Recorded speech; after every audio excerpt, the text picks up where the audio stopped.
കോഴിക്കോട് എരഞ്ഞിപ്പാലത്തെ കൊലപാതകത്തിന്റെ വാർത്തയിലാണ്. കൊലപാതകത്തിലേക്ക് നയിച്ചത് മുൻ വൈരാഗ്യം, അതും കാത്തുവച്ച പക. കോഴിക്കോട് എരഞ്ഞിപ്പാലത്തെ ഫസീല കൊലപാതകത്തിന് പിന്നിൽ മുൻ വൈരാഗ്യമെന്ന് പോലീസ്. ചെന്നൈയിൽ നിന്നും അറസ്റ്റ് ചെയ്ത പ്രതിയായ അബ്ദുൽ സനൂഫിനെ കോഴിക്കോട് എത്തിച്ചു.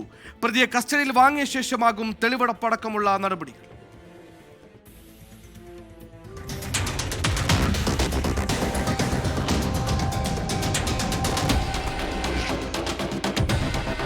ഫസീലയെ ബലാത്സംഗം ചെയ്ത കേസിൽ പ്രതിയായ അബ്ദുൾ സനൂഫ് 84 ദിവസം ജയിൽവാസം അനുഭവിച്ചിരുന്നു.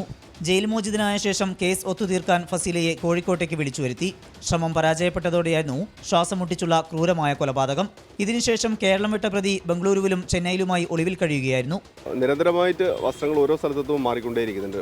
പ്രത്യേകിച്ചും ഷർട്ടിൻ്റെ കളറോ മറ്റോ അങ്ങനെയുള്ള കാര്യങ്ങൾ ക്യാമറയുടെ ഇതിൽ നിന്ന് പോലീസ് മനസ്സിലാക്കാതിരിക്കാൻ വേണ്ടിയിട്ട്. മാത്രമല്ല, നേരത്തെ ഇദ്ദേഹം ഉപയോഗിച്ചുകൊണ്ടിരുന്ന 4 നമ്പറുകൾ, പോലീസ് സ്ഥിരമായിട്ട് ഫോളോ ചെയ്തുകൊണ്ടിരിക്കുന്ന നമ്പറുകൾ, ഈ നമ്പറുകളെല്ലാം തന്നെ സ്വിച്ച് ഓഫ് ആയിരുന്നു. അതൊന്നും ഒരിക്കലും ഉപയോഗിക്കാതിരിക്കാൻ വേണ്ടിയിട്ട് പ്രത്യേകമായിട്ട് ശ്രദ്ധിച്ചിരുന്നു. നിരന്തരമായിട്ട് ട്രാക്ക് ചെയ്യുന്ന സമയത്ത് ഗൗഡ ചൗഡ എന്ന പേരിലുള്ള ഒരു ദക്ഷിണ കന്നഡയിലെ ഒരാളുടെ പേരിലുള്ള ഒരു സിം ഇദ്ദേഹം ഉപയോഗിക്കുന്നതായിട്ട് മനസ്സിലായി.